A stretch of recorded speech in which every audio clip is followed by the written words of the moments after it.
Arutunyan is a Moscow-based journalist who has written for USA Today, the Christian Science Monitor, and the Moscow News, among many other publications. She is now author of The Putin Mystique, Inside Russia's Power Cult. Her publishers are here in Northampton, Olive Branch Press. They describe the book as a powerful portrait of the economic, political, and psychological forces that undergird the modern Russian state. Wow. What a lot to get into one sentence. Anna Arutunyan, thank you for being with us. Thank you. Let me ask you, Vladimir Putin has been holding power now in Russia for about 15 years. He's been either president or prime minister, 2 terms as each, since 1999. He's chaired United Russia, the ruling political party. When he had to leave the presidency for a time because of term limits, he basically had what we in the West viewed as a puppet, Dmitry Medvedev, occupy the office. He came back then again. How do you interpret or explain the hold, it seems to us, that Vladimir Putin has on the Russian people? Okay, good question. That's exactly what I try to grapple with in my book, because we have to almost move away from this individual and look at just the structure of society and certain political and economic relationships between people and between people in the state. And I think it's reached a point where Putin he literally has no alternative. There is no alternative to Putin. I mean, partially that is of his own doing. He wanted to get rid of the competition. That's certainly playing a major role in the fact that people really don't see who else to rule. But it's these structural patterns that keep repeating that basically they push a society towards this situation where power is concentrated in the hands of one man. And that's like a self-perpetuating issue because, well, if he gives it up, what's going to happen? What's going to happen to him? What's going to happen to his friends? And what's going to happen to society? So it's like he's gonna suffer. Of course, he's thinking about that. In many ways, society will also suffer because when everybody looks to the leader who wields personalized power to make the decisions, they're basically giving up the decision-making process themselves. Stop me if I'm misinterpreting your book, but the sense I've taken away from it is that it seems like you're saying, look, this is really a product, an end result of the way things have pretty much always been in Russia, in our society, in our culture there, where from the time of the czars, oligarchs ruled, the people really had no choice but to follow. To protest was futile, if not fatal. Is this all an outgrowth of that? It is, and I want to state that it's like this is a stereotype on the one hand. On the other hand, it's true.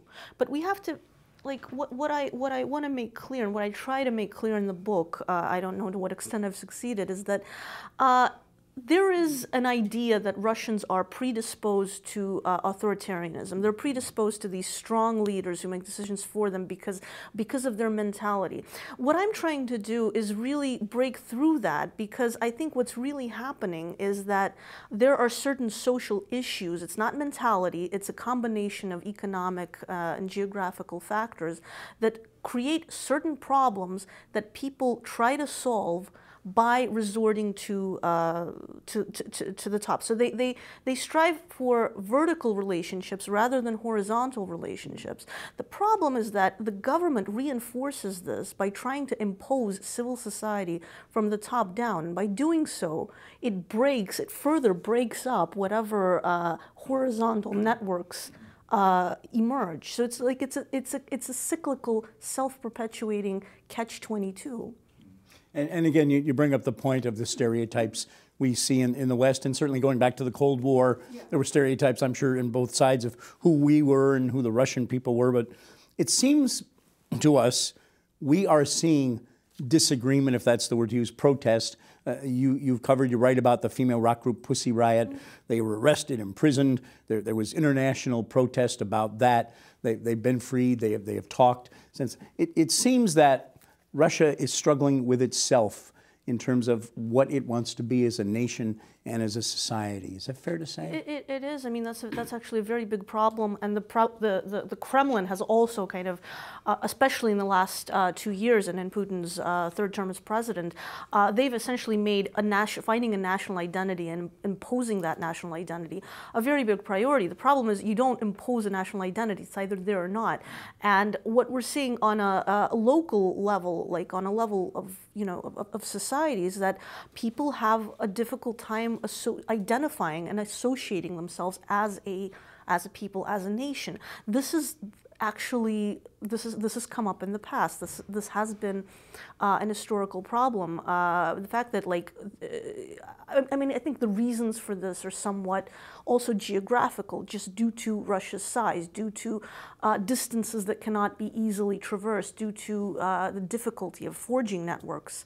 So I mean, in many ways, Russia is precisely not collectivist. It's more individualistic, and collectivism is something that the government has tried to impose on society in order to remedy that problem. And of course, the consequences are often disastrous. Do you think Russia can become the modern, open, if that's the right word to use, democratic society it probably has to be to really be part of the world community, the economic community especially? Or is Russian history and the idea of obedience to authority, to government, is it just too much to easily or quickly overcome? Is this going to be a long struggle? I think it's going to be a long struggle, but I think that, I mean, I don't think this is, there's a solution that's just going to be imposed and on society and it'll just happen. Because I think one of the problems is that so many times Russian czars have tried to impose westernization and modernization on Russia. Stalin imposed, in many ways, Stalin imposed modernization, and we saw what this led to. I think that, I mean, it is possible. I don't really believe the whole idea of that Russians are never going to be democratic. There's just different forms of democratic organization. And I think the first step needs to be accepting certain patterns of society, certain endemic issues that people seek to solve through obedience to centralized authority. Once that's accepted, maybe certain modifications can start to be gradually made, but just not this imposition from the top, not this idea that if you install a good enough leader, it's going to change. No, it's just going to perpetuate the whole idea of looking to the top for your vision and for your destiny. Again, with this question, dealing with, I guess, the stereotypes we've had for so long in this country, and maybe breaking them now with whatever you tell us. But what about you? As a journalist, as a writer, you've written this book, The Putin Mystique. I can imagine in some quarters, perhaps, people even say, mystique, is that even the right word to attach to President Putin's name? Are you worried? Does a journalist today in Russia fear what they write, what they say, or is that something from the Stalinist era? Yes and no, because there is a climate of fear. Given the attacks on journalists, given the, how people lose their jobs, and I no longer work for the Moscow News, for instance, in part because of the change in the political climate. I think we need to understand where that fear comes from. I don't think there is a direct, centralized, Kremlin-imposed directive to go after the journalists. But this happens on the mid-level, and this happens like from a lot of times from like local initiative, and that's a very dangerous thing because it cannot be controlled. A lot of there is a tendency for people to curry favor with the central authority by going after dissidents and critics. That's scary, and that's an unpredictable process. And the main problem is the courts don't really protect you from these kind of attacks. Well, the book is The Putin Mystique. The author is Arutunyan. We thank you so much for spending some time with us. Thank you. Thank you very much.